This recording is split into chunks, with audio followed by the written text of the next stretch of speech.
We thank the Los Cantantes de Manila for the beautiful rendition of the national anthem, as well as our Senate hymn. Acting Majority Floor Leader.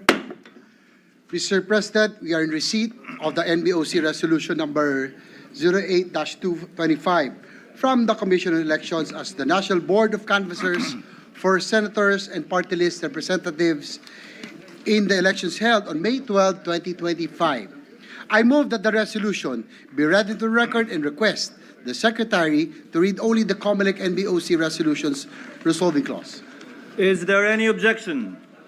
Hearing none, the motion of the Acting Majority Floor Leader is approved. COMELEC National Board of Canvassers Resolution 08-025 is deemed read into the records. Secretary will now read only the resolutory clause of the aforestated resolution. Now, therefore, by virtue of the powers vested in it under the 1987 Constitution, the Omnibus Election Code, and other election laws, the Commission on Elections, sitting en banc as the National Board of Canvassers, hereby declares the following candidates as the duly elected senators of the Republic of the Philippines in the 12 May 2025 national and local elections, ranked according to the number of votes obtained by each to serve for a term of 6 years, beginning at noon of June 30, 2025, in accordance with Section 4, Article 6 of the 1987 Philippine Constitution. Number 1, Go Christopher Lawrence Tesoro. Number 2, Aquino Paulo Benigno Aguirre. Number 3, De La Rosa Ronald Marapon. Number 4, Tulfo Erwin Teshiba. Number 5, Pangilinan Francis Pancreus Nepomuceno. Number 6, Marcoleta Rodante Dizon. Number 7, Lacson Panfilo Morena.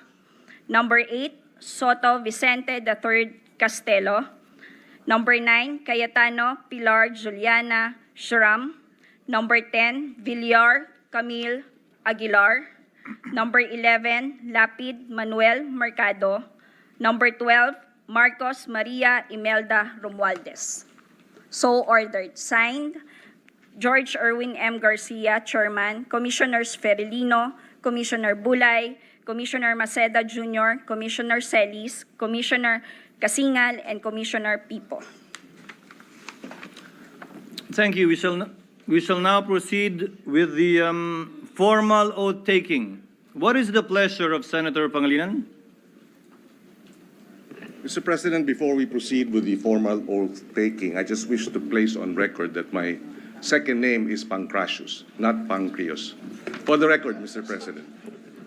With our due apologies, Senator Pangilinan, the records are hereby ordered to be corrected accordingly. We shall now proceed with the formal oath taking of the newly elected senators. May we request the aforementioned newly elected senators to kindly rise in order that you may take your oath from your respective seats.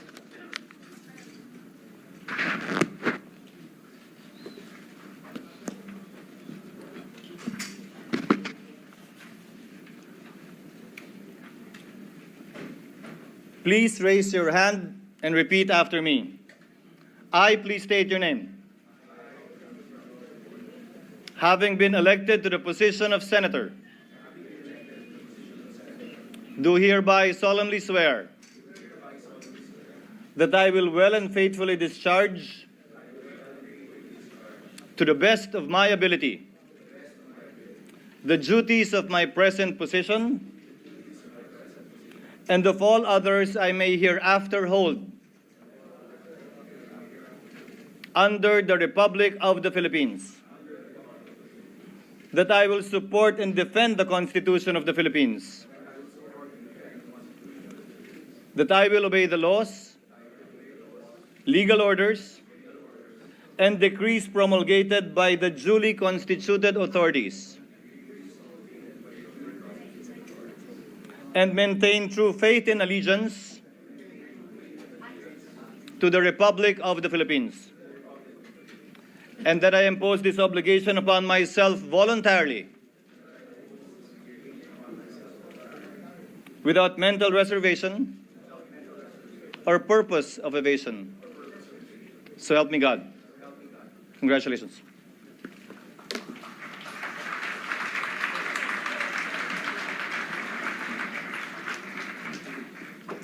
Secretary will please call the roll. Roll call of members, the Honorable Senator Aquino, Senator Cayetano Alan, Senator Cayetano Pia, Senator De La Rosa, Senator Ejercito, Senator Estrada, Senator Gatchalian, Senator Go, Senator Hontiveros, Senator Lacson, Senator Lapid, Senator Legarda, Senator Marcoleta, Senator Marcos, Senator Padilla, Senator Pangilinan, Senator Soto, Senator Tulfo Erwin, Senator Tulfo Rafi, Senator Villanueva, Senator Villar Camille, Senator Villar Mark, Senator Zubiri, Senate President Escudero. With 24 senators present, Chair hereby declares the presence of a quorum.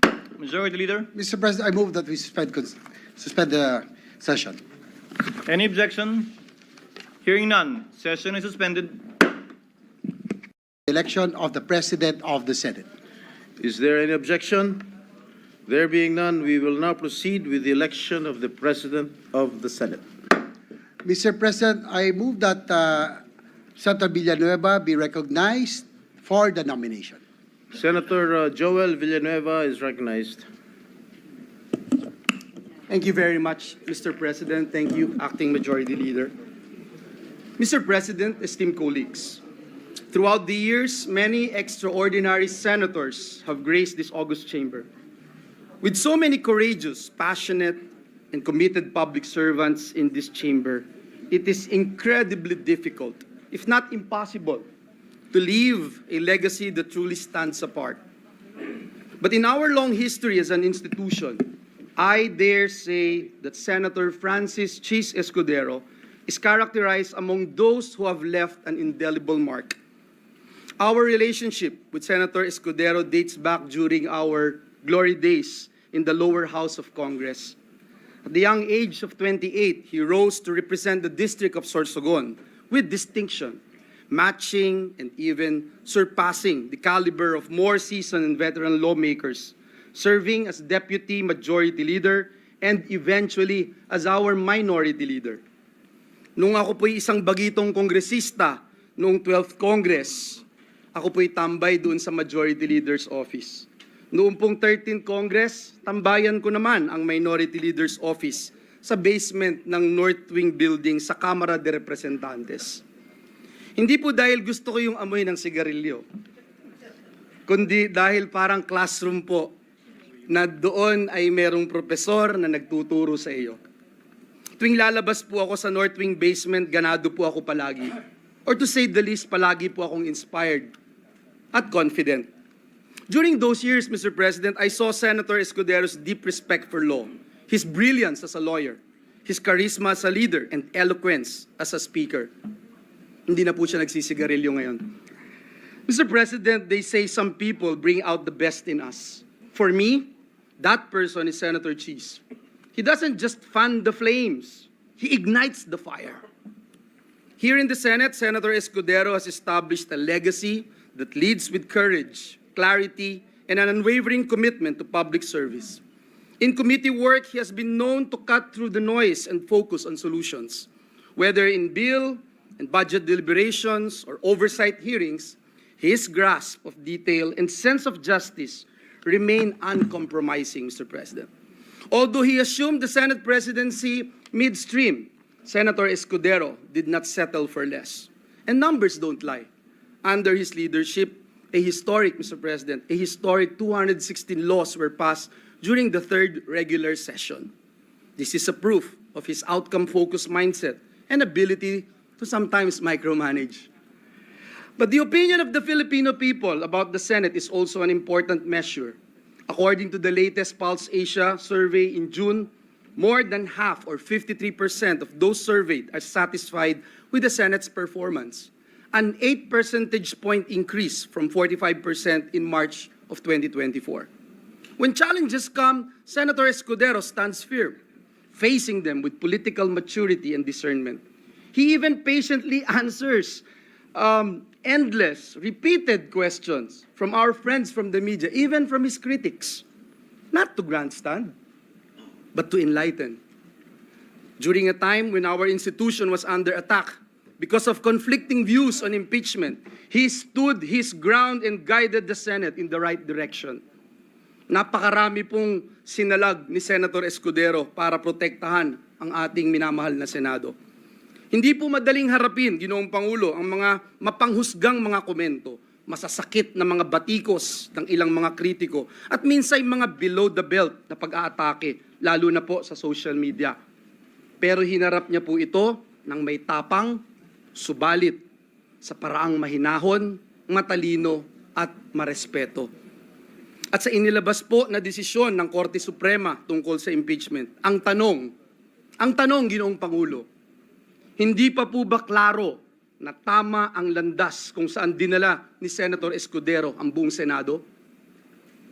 Hindi po tayo nagmadali, hindi rin naman natin inupuan ang impeachment, subalit sa isang sama-samang desisyon binigyang gabay ng ating SP na panatili natin ang moral high ground ng Senado.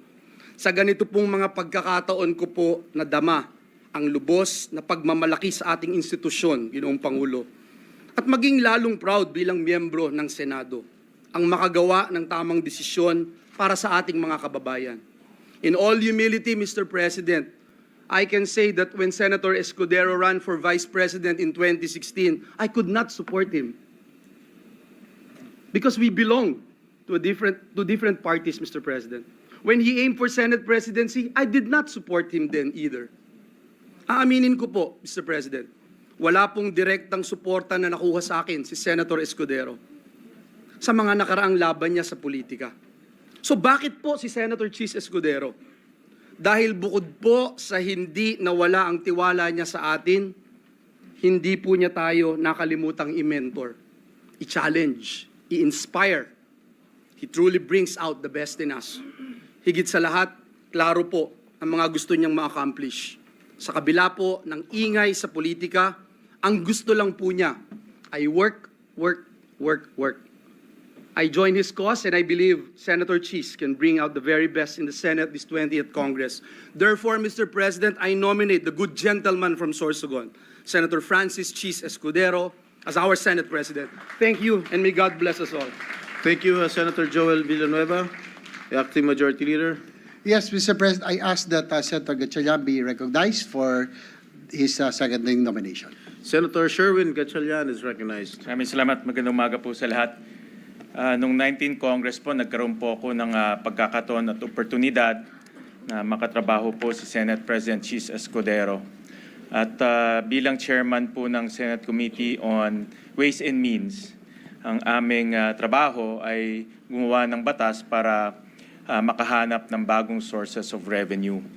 At dahil po sa kanyang liderato, guidance, at sabi na nga ni Senator Joel, pagpupursige, nakapagpasa ho kami ng 10 batas sa Committee on Ways and Means kung saan makakalikom ang gobyerno ng halos 300 billion in new sources of revenues. Hindi ko makakalimutan nung binabalangkas ho namin yung Create More Law, na isa sa pinakakomplikadong batas na hinawakan po ng Senate Committee on Ways and Means. Mayroong mga 2, 3, 4 na gabi na pumunta ho siya sa aking tanggapan, umupo doon hanggang hating gabi at hindi ho aalis kung hindi ho matapos yung batas. Kaya po, dahil po sa kanyang pagpupursige, ang Create More Law ay ating na isabatas at ngayon ay pinapatupad po ng ating pamahalaan pang nasyonal. So with that, Mr. President, it is my great honor, it is with great honor to second the nomination of Senate President Chis Escudero. Thank you, Senator Gatchalian. Acting Majority Leader. Yes, Mr. President, I move that Senator Ronald Bato de la Rosa be recognized to second the nomination. Senator Ronald Bato de la Rosa is hereby recognized. Thank you, Mr. President. Mr. President, esteemed colleagues, ladies and gentlemen, as your attorney, it is my honor to express my profound support for one of the sharpest, most intelligent senators I have ever had the privilege of working with. A real attorney with a heart, Senator Chis Escudero. he whose nomination I have the honor of seconding. So we may call once again him Senate President.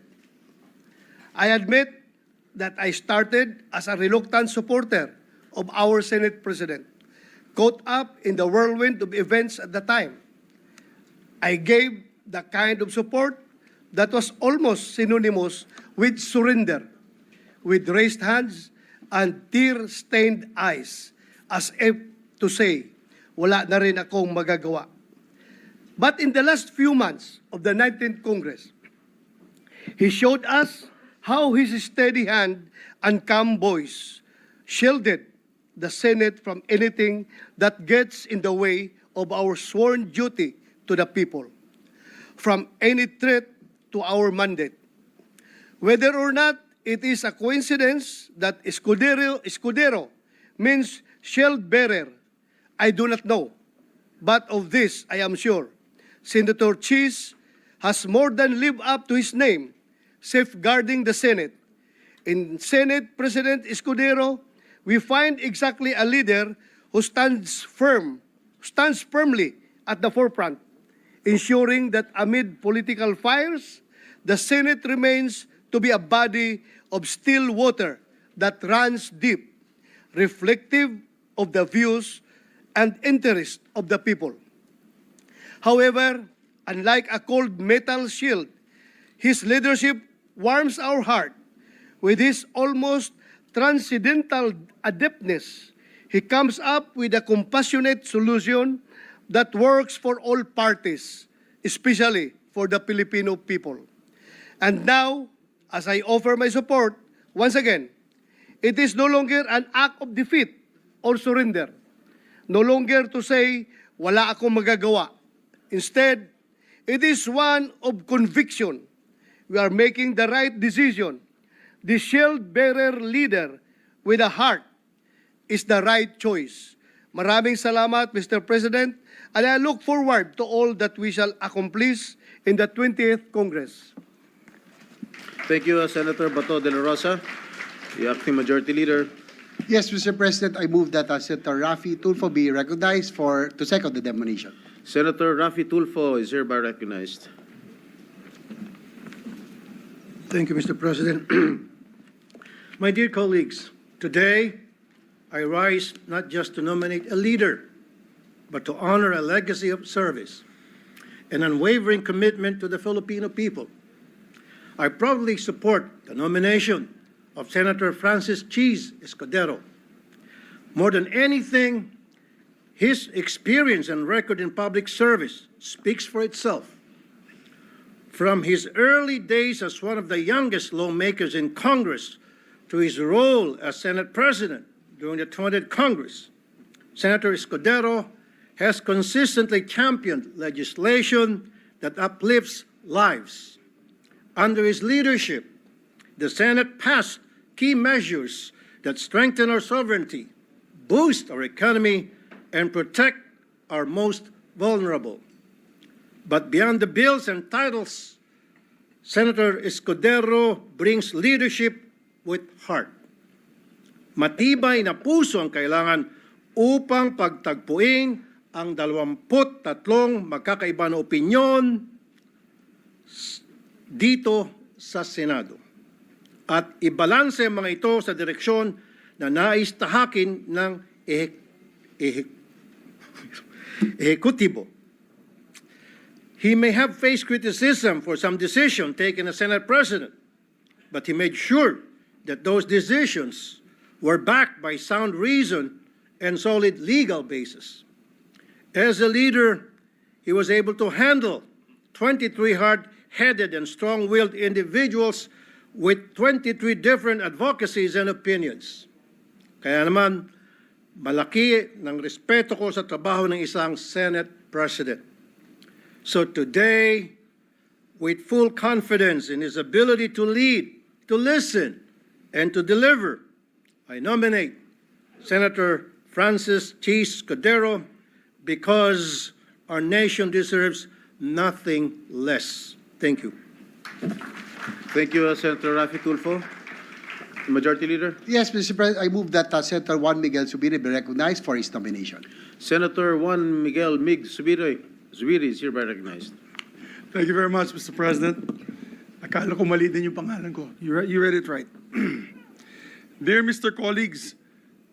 my dear colleagues, I have the honor of nominating for the Senate presidency a tried and tested leader of this august chamber, a workhorse like no other, and a man who can strengthen the public trust in this institution in even the most turbulent times. No other than Senator Vicente C. Soto III. Senator Soto's track record speaks for itself.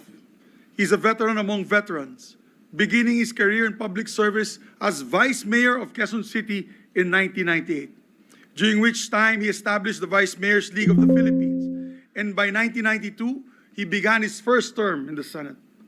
He has been a hardline anti-drug champion throughout his public service career, spearheading the passage of the Comprehensive Dangerous Drugs Act of 2002 and the Anti-Drunk and Drug Driving Act of 2012. In the realm of the executive, he also served as the chairman of the Dangerous Drugs Board in 2008 before his return to the Senate in 2010.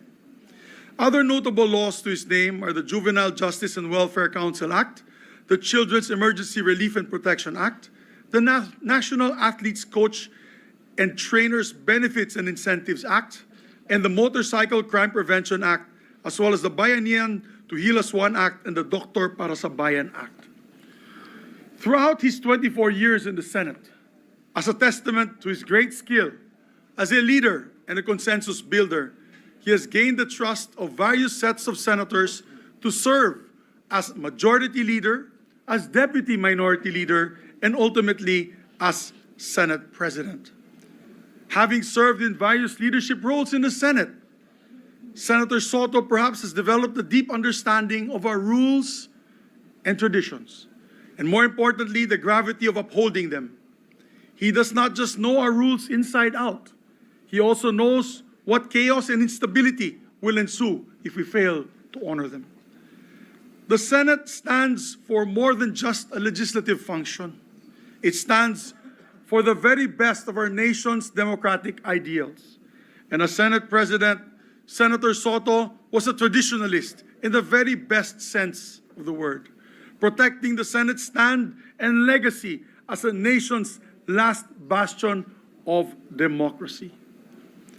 He led, and I'd like to add for the record that there was one time that his leadership was challenged because of his role of protecting each and every chairman, to allow each and every chairman the leeway to act in accordance to their committee structure and the ideals of their committee. And he never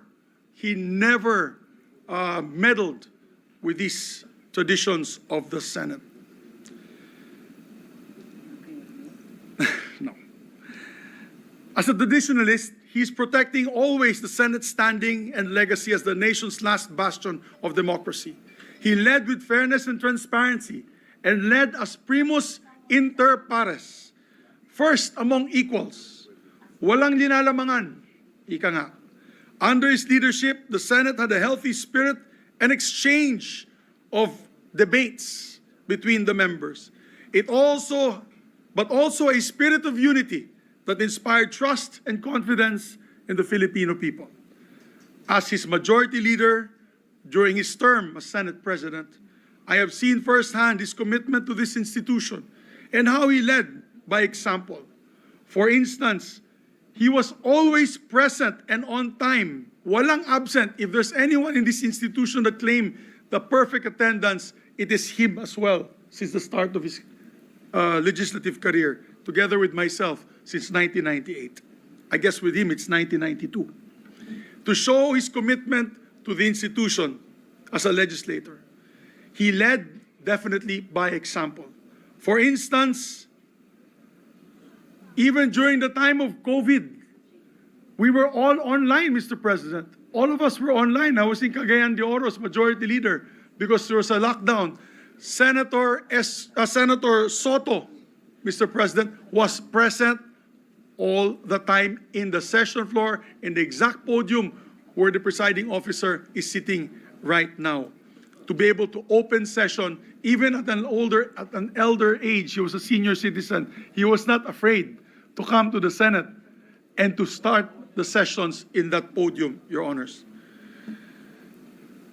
Ikaw na lang ang mahihiya pag naunahan ka niya sa session hall pag kayo'y late. And I'd like to give a short anecdote on that. As a matter of fact, those days, I would be late sometimes. As many of you know, sometimes I'm late for my meetings. But as Majority Leader, the Senate President Soto would always start session at 3 p.m., regardless if we were here or not. And I could recall a few times, he would start session at 3 p.m. and suspend to await my arrival. Siyempre, nakakahiya po yan. And I learned my lesson not to be late anymore. It was quite embarrassing, actually. But that was Senator Soto. He was a stickler for the rules and traditions. At bilang Senate President, lagi siyang handa para sa lahat na nangyayari at mangyayari sa Senado. From the day-to-day grind of legislative meal to the long-term timelines for our priority measures. Ika nga, walang trabahong malit at walang problemang malaki para kay Senator Soto. Tito Sen was on top of everything and the Senate functioned smoothly under his guidance. So my dear colleagues, let us elect a leader who can help the Senate rise above the noise and establish itself once again as an institution dedicated to nothing but the best interests of the Filipino people. Let us elect Senator Vicente C. Soto III as our Senate President. Maraming salamat po at mabuhay ang Senado. Thank you, Senator Migs Subiri, Majority Leader. Yes, Mr. President, I move that Senator Lauren Legarda be recognized to second the nomination. Senator Lauren Legarda is recognized. Thank you, Mr. Presiding Officer. It is my honor to second the nomination of Senator Vicente C. Soto III for the Senate presidency. A former Senate President and the most seasoned member of this chamber, now in his 5th Senate term, Senator Soto brings unmatched institutional memory and legislative experience, as well as a firm grasp of the discipline and the decorum that this august institution demands. He understands both the weight of the Senate's traditions and the demands of principled dissent, qualities that powerfully distinguish his ability to lead the Senate. I was in my first term in 1998 till 2004. I was the majority leader in 2001, and he was the minority leader. Fast forward on my third term, he was a Senate president for many years, and I was his trusted chairman of the Committee on Finance. We've worked together for more than 25 years, and I can attest to his discipline that he will lead with transparency, discipline, decorum, accountability, and many more, the traits needed by the institution at this time. This designation affirms our commitment to a Senate that is discerning and grounded in democratic principles, engaging in the work of legislation with integrity, transparency, accountability, and independence. Thank you, Mr. President. Thank you, Senator Lauren Legarda, Majority Leader. Mr. President, there are no other nominations. I therefore move that we close the period of nomination and proceed to vote for the position of the President of the Senate. Is there any second? Senator Alan, Peter?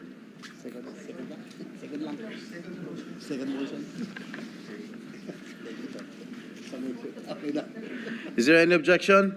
There being none, the motion is approved. We shall now proceed to vote. Roll call vote, the Honorable Senator Aquino, Senator Cayetano Alan, Senator Cayetano Pia, Senator De La Rosa, Senator Escudero, Senator Ejercito, Senator Estrada, Escudero, Senator Gatchalian, Senator Go, Senator Hontiveros, Senator Lacson, Senator Lapid, Senator Legarda, Senator Marcoleta, Senator Marcos Escudero. What is the vote? Escudero. Hina. Escudero. Ba't mahina? Senator Padilla, Senator Pangilinan, And I'd like to explain my vote after the voting. Senator Soto, Senator Tulfo Erwin, Senator Tulfo Rafi, Senator Villanueva, Senator Villar Camille, Senator Villar Mark, Senator Zubiri. Lapid Escudero, ha?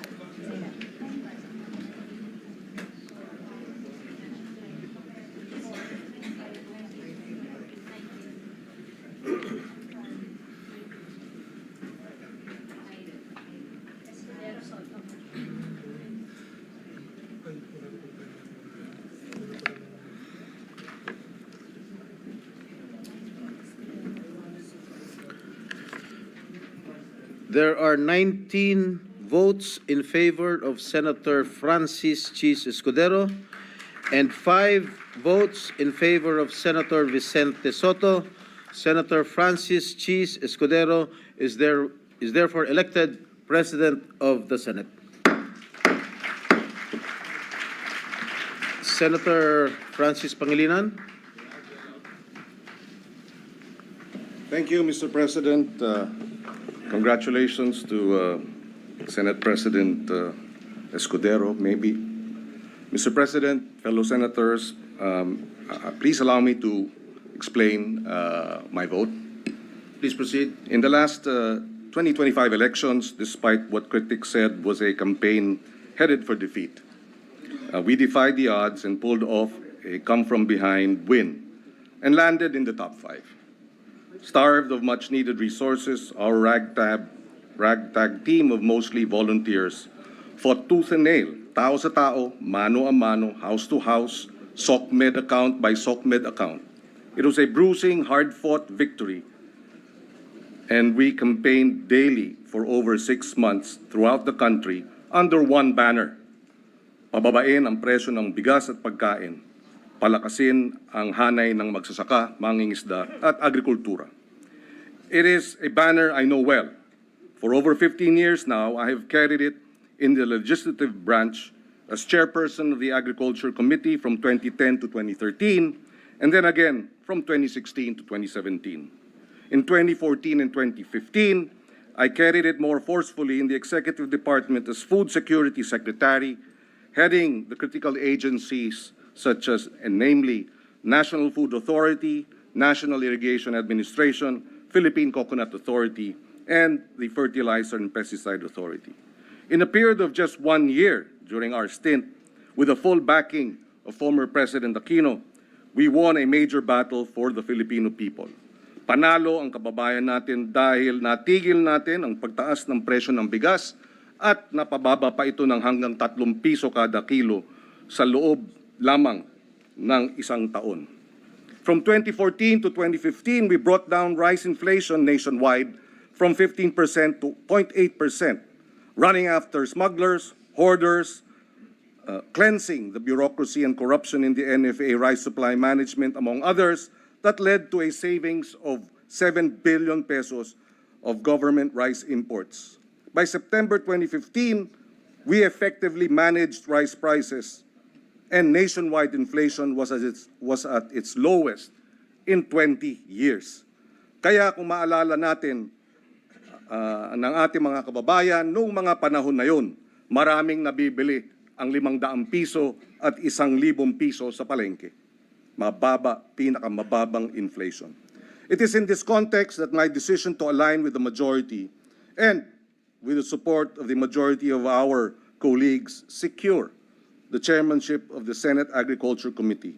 We are facing our nation is facing a food crisis, and high prices of food have led to unprecedented hunger incidents as well as unprecedented stunting among our children. I am not a political ally of the administration, but my 15 years experience in the agri and food sector, both in the legislative and executive branches, tells me that only if the executive and the legislative branches work together can we effectively bring down food prices and address hunger and food inflation. Nagawa na natin noon at kung magbigay ng buong suporta ang ating Pangulo, magagawa natin ulit ngayon. Finally, in my 18 years as senator, I have seen Senate presidents come and go. I have seen majority and minority blocs dissolved periodically. I have witnessed political alignments rearranged and reconfigured repeatedly. But what is long-lasting, what has permanence, what has stability and certainty are the landmark pieces of legislation marshaled by effective, experienced, and dedicated chairpersons of Senate committees that enact into law and enacted into law that have a direct, meaningful, and lasting impact in the uplifting of the lives of millions of our kababayans. In the end, to reassure our voters and supporters, I say that our aligning with the majority does not and will not undermine our ability to remain fiercely independent as a senator of the Republic. In my nearly 2 decades as senator and nearly 5 years as majority leader, and I'm certain former Senate President Soto, Senators Legarda and Lacson will agree with me. We have seen and worked with the likes of Senator Joker Arroyo, Senator Nene Pimentel, Senator Miriam Defensor Santiago, Senator Sergio Osmeña III, who, joining the majority, while aligned with the majority, were on many burning issues of the day, a majority of one. They all serve as inspiration for this representation to remain fiercely independent and, if need be, act as a majority of one in the service of the nation. Maraming salamat, Mr. President. Maraming salamat, dear colleagues. Thank you, Senator Pangilinan, Majority Leader. Mr. President, I move that we suspend the session to allow the Senate President to take his oath. Is there an objection? Hearing none, session is hereby suspended.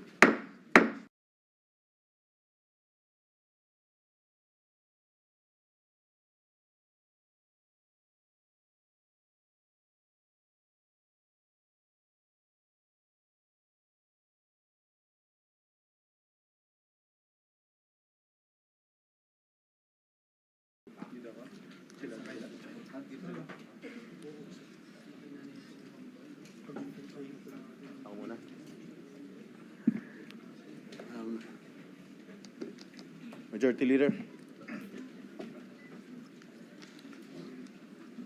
Majority Leader. Yes, session is resumed, Mr. President.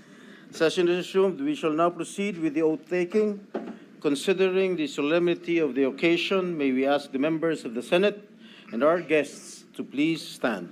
The Honorable Senator Pia Cayetano will administer the oath to the Senate President-elect. Senator Escudero, please raise your right hand and follow after me.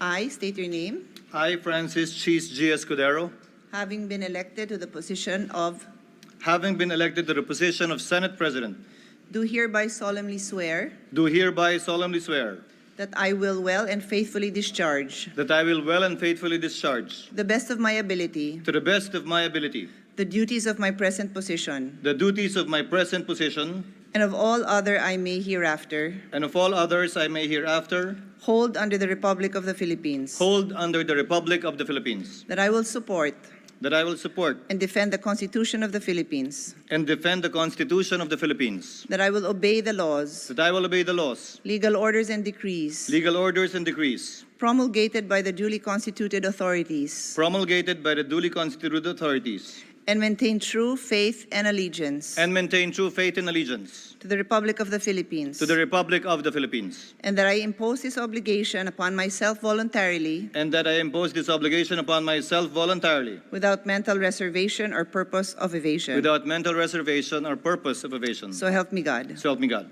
Congratulations.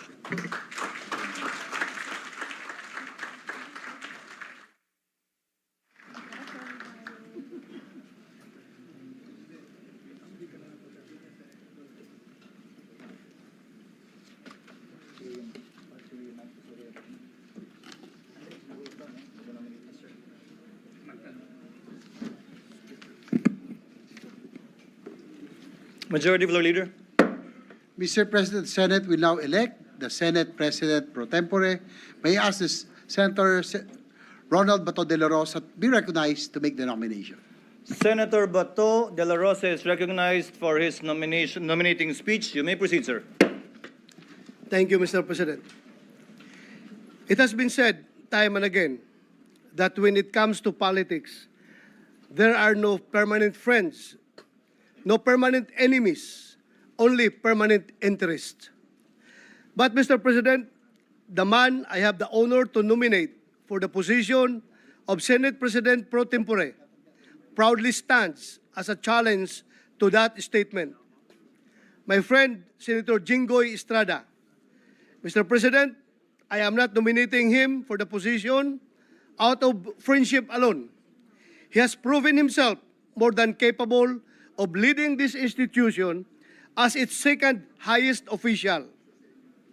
In fact, he has been trusted with the same position in 2007, 2013, and once more in 2024, serving faithfully until the end of 19th Congress. With his hard-earned seniority and accumulated wisdom from this chamber, Senator Jinggoy is a leader who steps up and delivers whenever he needs to, right when we need him. He sees beyond political colors and alliances. Being in politics, what Senator Jinggoy shows us is that it is also in our best interest to be true in our dealings, transcending our self-imposed boundaries. If only interests are permanent in his life, Mr. President, then we ought to follow the example of Senator Jinggoy and treat authentic friendship as an interest. Together, we shall pursue what is best for all of us. This is his brand of leadership, and it is one that I can definitely stand behind. Back then, I had the duty of guarding and ensuring the safety and security of Senator Jinggoy while he was vacationing at the PNP Custodial Center. I can personally attest to the impeccable character of his person.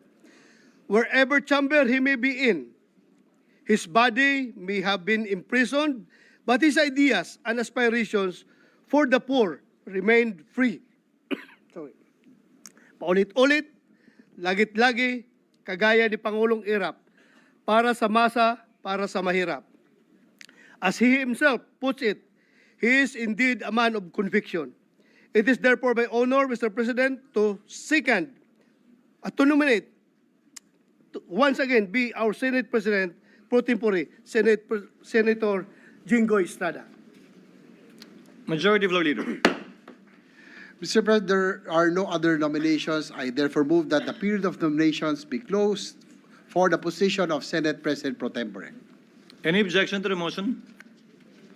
Hearing none, period of nomination for the position of Senate President pro tempore is hereby closed, and there being no other candidate, Chair hereby proclaims Senator Jinggoy Ejercito Estrada as having been elected Senate President pro tempore. May I request Senator Estrada to kindly ascend the rostrum and take his oath. May I also request his family to join him here at the rostrum.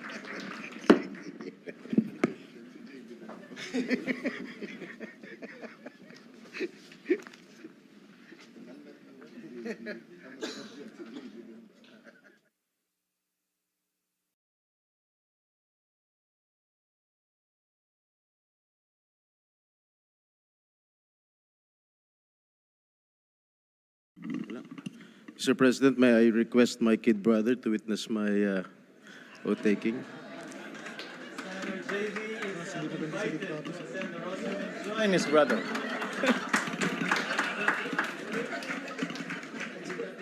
Baka maiyak ako niyan, ha? JB, yung luha po natin. Please raise your right hand and repeat after me. I, please state your name. I, Jinggoy Ejercito Estrada, Having been elected to the position of Senate President pro tempore, having been elected to the position of Senate President pro tempore, do hereby solemnly swear do hereby solemnly swear that I will well and faithfully discharge, that I will well and faithfully discharge, to the best of my ability, to the best of my ability, the duties of my present the position duties of my present position, and of all others I may hereafter hold and of all others I may hereafter hold, under the Republic of the Philippines. under the Republic of the Philippines, That I will support and defend the Constitution of the Philippines. that I will support and defend the Constitution of the Philippines, That I will obey the laws, that I will obey the laws, legal orders, legal orders, and decrees promulgated by the duly constituted authorities. and decrees promulgated by the duly constituted authorities, And maintain true faith and allegiance and maintain true faith and allegiance to the Republic of the Philippines. to the Republic of the Philippines, And that I impose this obligation upon myself voluntarily, and that I impose this obligation upon myself voluntarily, without mental reservation without mental reservation or purpose of evasion. or purpose of evasion. So help me God. So help me God. Congratulations. Thank you.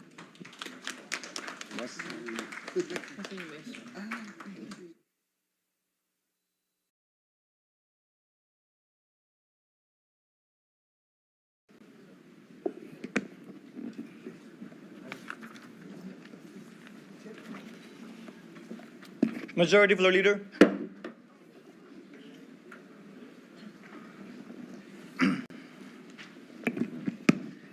Mr. President, the Senate will now elect the chairperson of the Committee on Rules. To make the nomination, I ask that Senator Alan Cayetano be recognized. Senator Cayetano is recognized for his nominating speech. You may proceed, sir.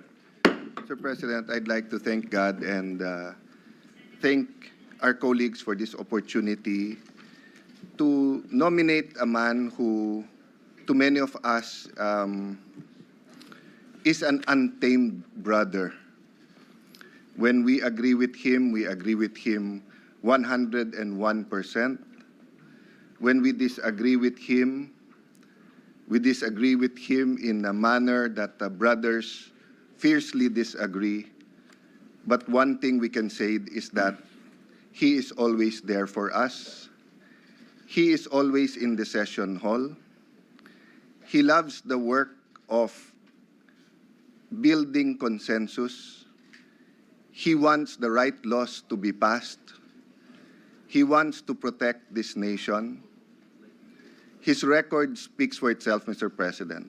So, Mr. President, it's a great privilege to be one of those who will nominate, but also to ask our people to not only look at present news, social media, judge day by day certain actions, but put Joel Villanueva under the microscope. And when you put him under the microscope, you will see that he is seeking to build this nation. He is seeking God's kingdom here on earth. And I think, Mr. President, we will be very productive in the weeks, months to come, having Senator Joel Villanueva again as our majority leader. Thank you, Mr. President. So I hereby nominate him as our majority leader. Noted and entered into the records. Majority Floor Leader. Mr. President, I move that we close the period of nomination. Any objection? There being none, period of nomination for the position of chairperson of the Committee on Rules is hereby closed. And there being no other candidate, the chair hereby proclaims Senator Joel Villanueva as having been elected to the position of chairperson, Committee on Rules. And under the rules of the Senate is the majority floor leader. May I now request Senator Villanueva to ascend the rostrum to take his oath. May also request his wife and family members to join him in the rostrum.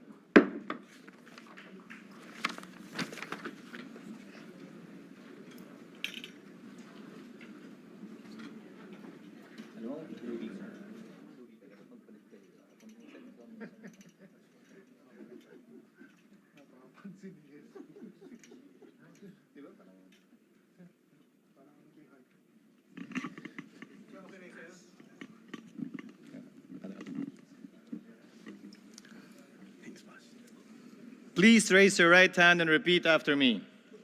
I, please state your name. I, Emmanuel Joel Jose Villanueva, having been elected to the position of Chairperson, Committee on Rules, having been elected to the position of Chairperson of the Committee on Rules, do hereby solemnly swear do hereby solemnly swear that I will well and faithfully discharge, that I will well and faithfully discharge, to the best of my ability, to the best of my ability, the duties of my present position, the duties of my present position, and of all others I may hereafter hold, and of all others I may hereafter hold, under the Republic of the Philippines. under the Republic of the Philippines. That I will support and defend the Constitution of the That Philippines. I will support and defend the Constitution of the Philippines. That I will obey the laws, That I will obey the laws, legal orders, legal orders, and decrees promulgated and decrees promulgated by the duly constituted authorities, by the duly constituted authorities, and maintain true faith and allegiance and maintain true faith and allegiance to the Republic of the to Philippines. the Republic of the Philippines. And that I impose this obligation upon myself voluntarily, And that I impose this obligation upon myself voluntarily, without mental reservation without mental or reservation purpose of evasion. or purpose of evasion. So help me God. So help me God. Congratulations. Thank you, Mr. President.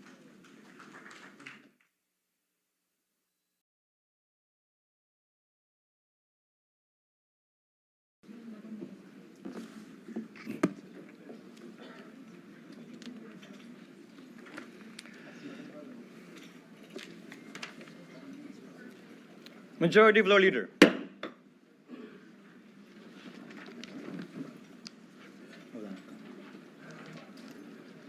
Thank you, Mr. President. At this juncture, I move that we proceed with the election of the Secretary of the Senate. So move, Mr. Any President. objection?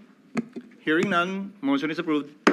Mr. President, for the position of the Secretary of the Senate, may I respectfully nominate Attorney Renato N. Bantug Jr. So move, Mr. President. Attorney Renato N. Bantug Jr. is hereby nominated. Are there any other nominees? Mr. President, there are no other nominations. I therefore move that the period of nomination be closed. I so move. Any objection? Chair hears none. Motion is hereby approved. There being no other candidate, Attorney Renato N. Bantug Jr. is hereby elected as Secretary of the Senate. The oath taken to take place after the session. Majority Leader. Thank you very much, Mr. President. Mr. President, at this juncture, I move that we now proceed with the election of the Sergeant at Arms. Any objection? Hearing none. Motion is approved. Mr. President, may I move that we recognize Senator Bato de la Rosa for his nomination. So move, Mr. President. Senator De La Rosa is recognized for his speech nominating the Senate Sergeant at Arms. You may Thank you, proceed, Mr. sir. President. Mr. President, I hereby nominate retired Police Major General Mau Aplaska as our Sergeant at Arms. Mr. President, I know personally General Aplaska since we were both members of Philippine Military Academy, class of 86, but unluckily, he graduated in 1987. While our outgoing Sergeant at Arms, General Angkan, Bob Angkan, took a bullet for me when we were ambushed in the Compostela Valley Province when I was the provincial director and he was the brigade commander. General Mau Aplaska helped me graduate from the Philippine Military Academy and surpass our plebhood because we were both coming from the provinces of Davao and we both didn't know how to speak Tagalog when we were in the PMA. So wala po ako ibang makausap, Mr. President, kundi yung kabayan ko na Bisaya na taga Davao, and he helped me a lot in our plebhood. And Mr. President, it is my honor to nominate once again retired Police Major General Mau Aplaska to be our Sergeant at Arms. Thank you, Senator De La Rosa. Majority Floor Leader. Mr. President, there are no other nominations, and therefore I move that we close the period of nomination. So move. Any objection? Hearing none. Motion is approved. There being no other candidate, Police Major General Mau Renada Aplaska is hereby elected as Sergeant at Arms of the Senate. Again, the oath taken to follow after the session. Majority Floor Leader. Mr. President, we are ready to hear the address of the Senate President.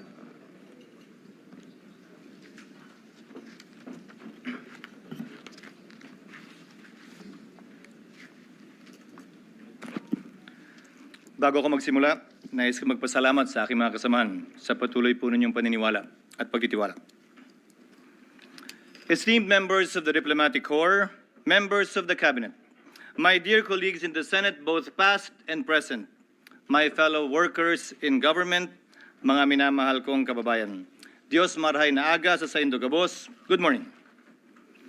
As we open the 20th Congress of the Republic of the Philippines, allow me to begin, as I do every morning, with a prayer for serenity.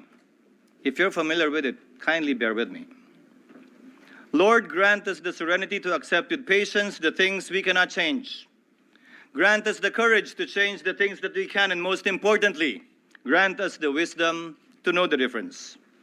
These words have comforted me all of my life, especially now, as we enter another turbulent chapter in our nation's history.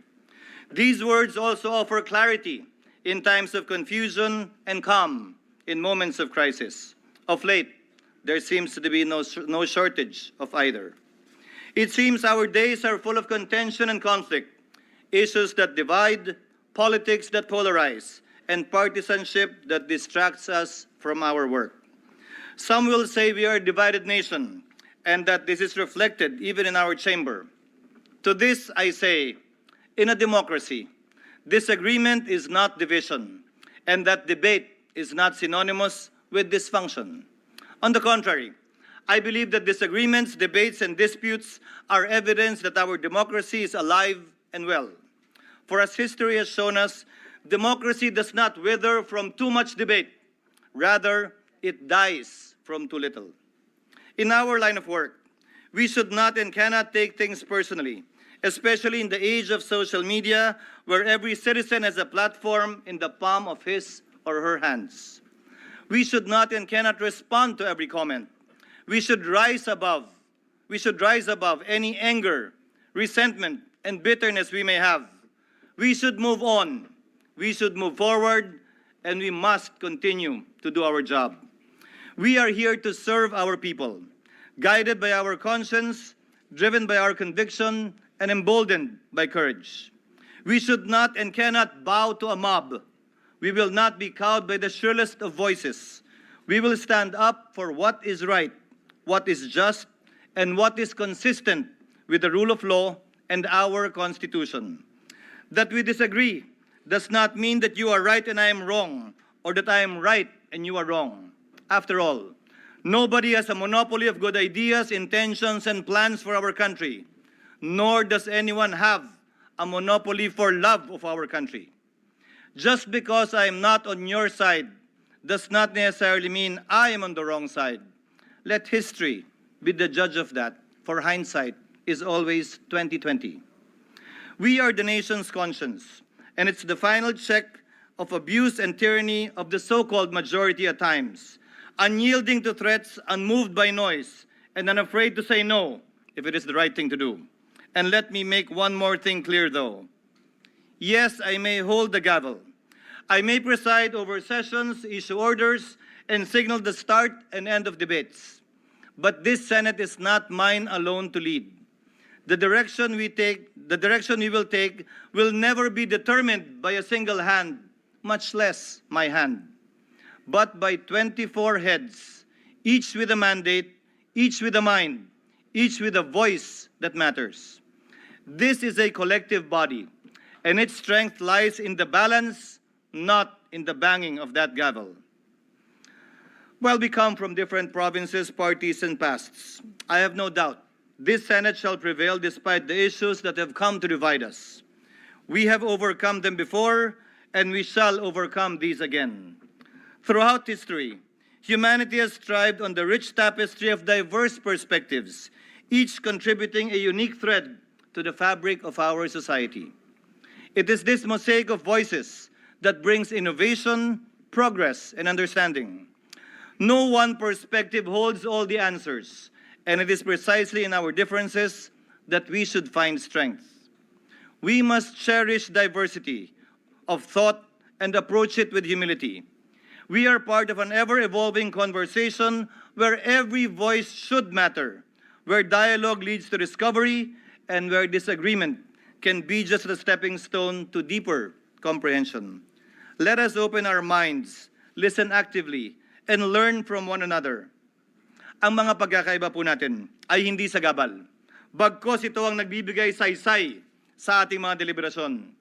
And in the 20th Congress, as in those before it, there will be many deliberations and discussions, some more contentious than others. In these moments, I pray we choose to listen more, not to shout louder, to disagree without being disagreeable, to always be respectful and to respect each other's opinion, to speak not to score political points, but to make a point, and to debate not to destroy each other, but to build the nation together.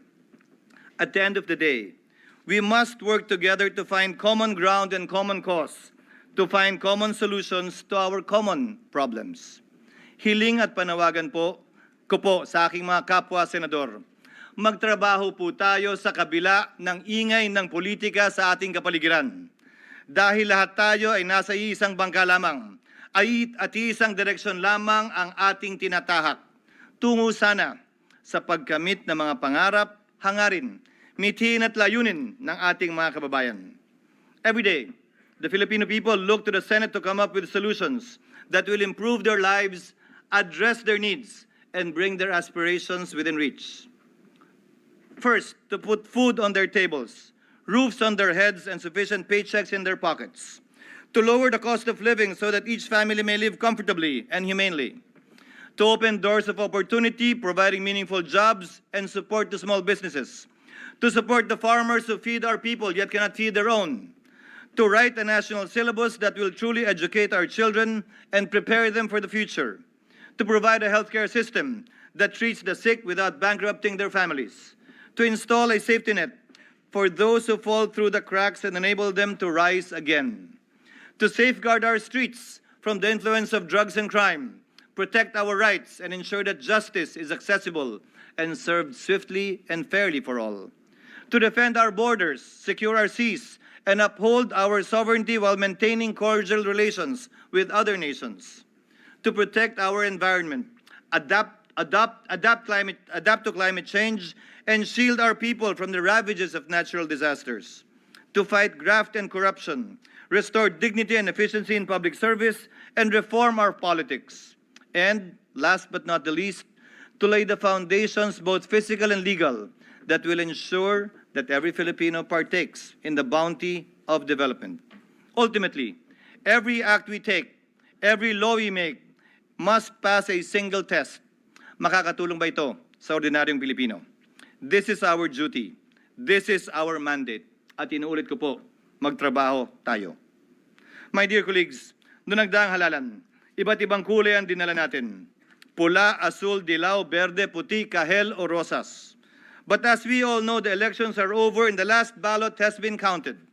For the sake of our people, it is time we trade the colors of our campaigns for the colors of our country. In place of the colors that divide us, let us embrace the colors that truly matter, the colors that define who we are as a nation, the colors on the flag that hangs before us. Asul, sagisag ng lahing Pilipino na kakaiba sa ibang mga lahi, may dangal, may paninindigan, at hindi kailanman papalupig. Puti, sagisag ng pagkakapantay-pantay ng bawat Pilipino at katarungan para sa lahat.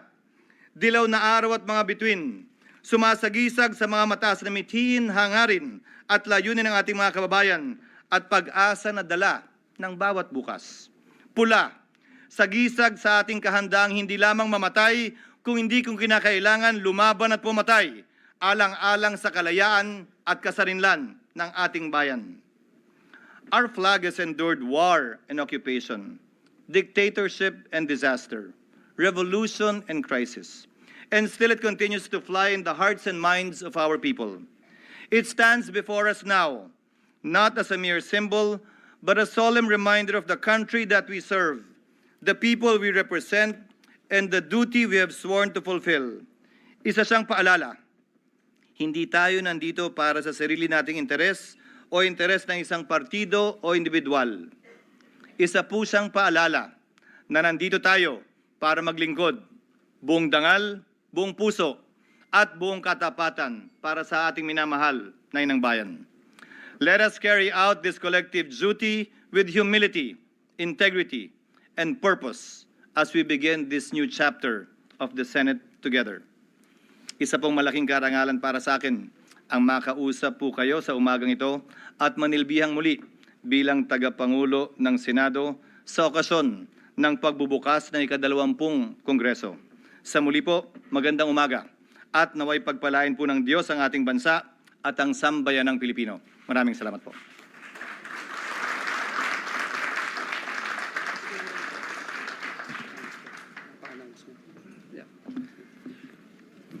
Mr. President. Majority Floor Leader. Mr. President, in line with the call from the Senate President, may we invite all members of the Senate to attend all members caucus tomorrow at 1 p.m.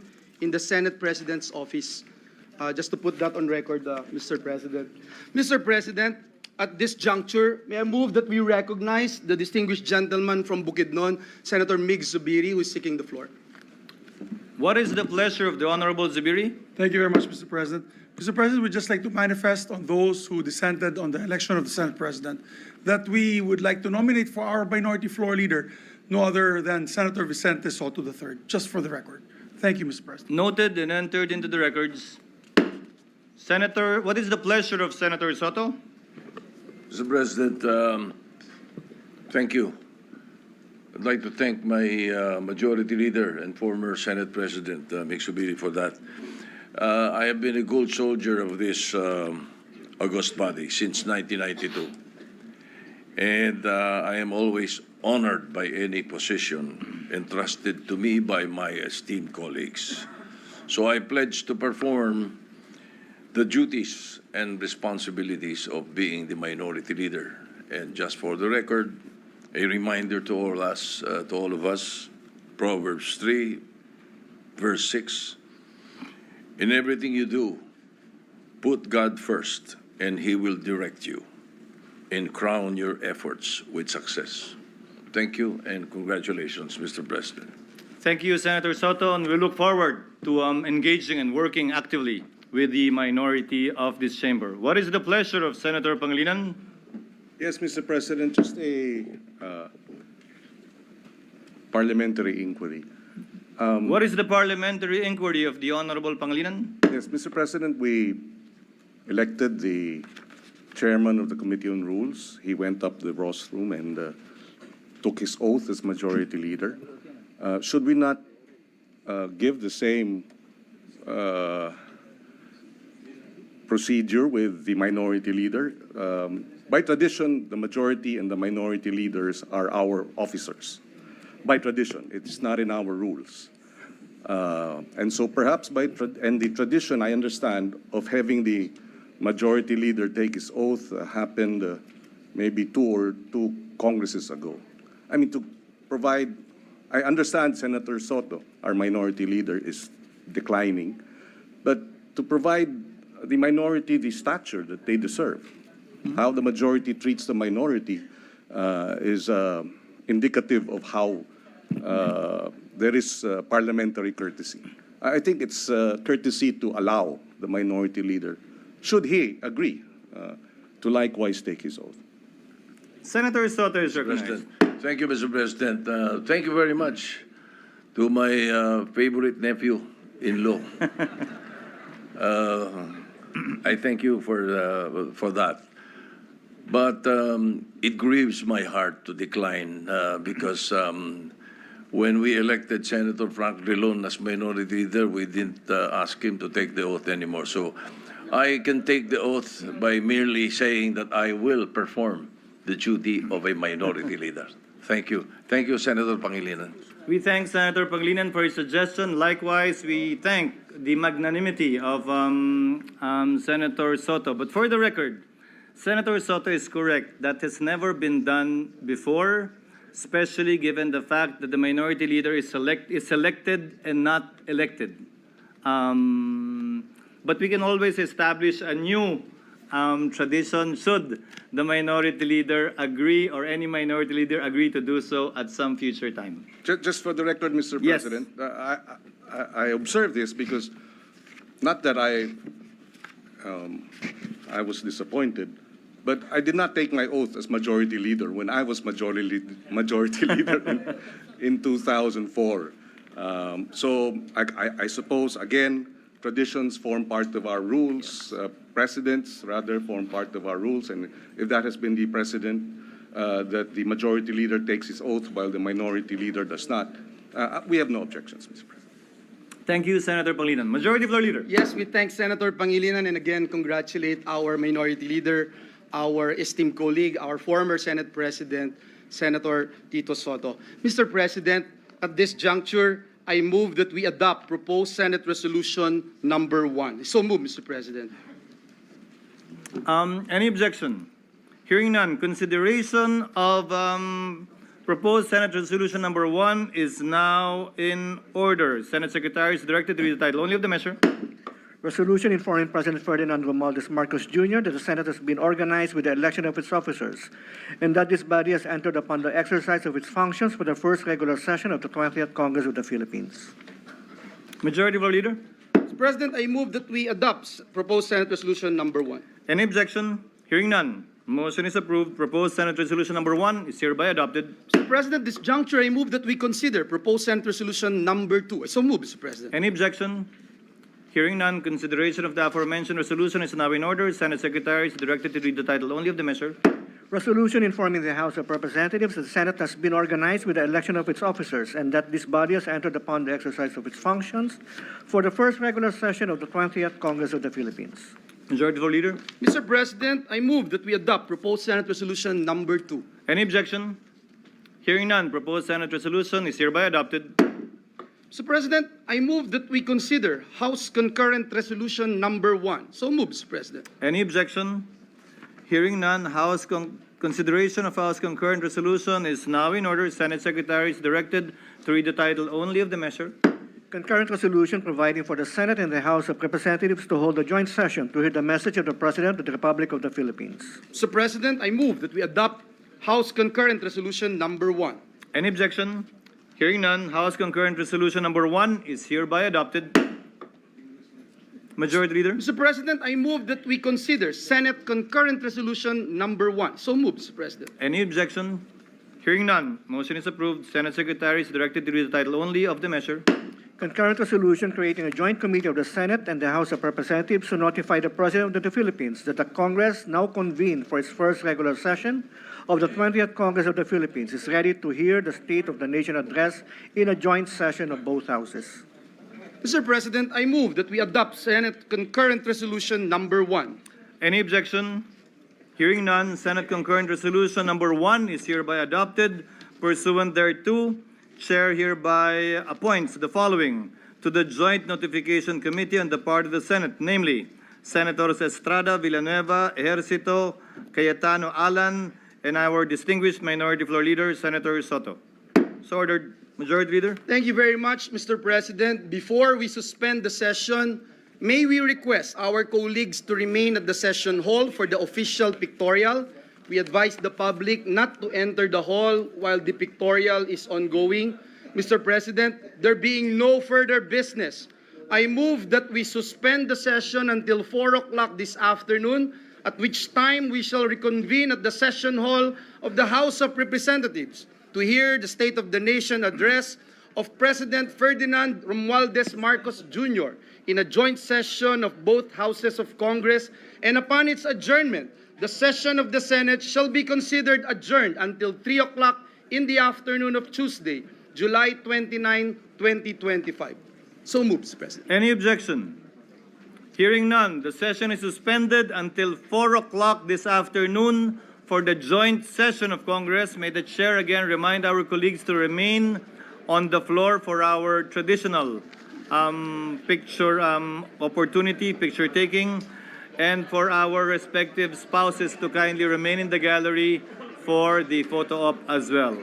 The members of the Senate are advised to proceed and to be seated at the Senate Session Hall of the House of Representatives on or before 3:30 p.m. Session is suspended.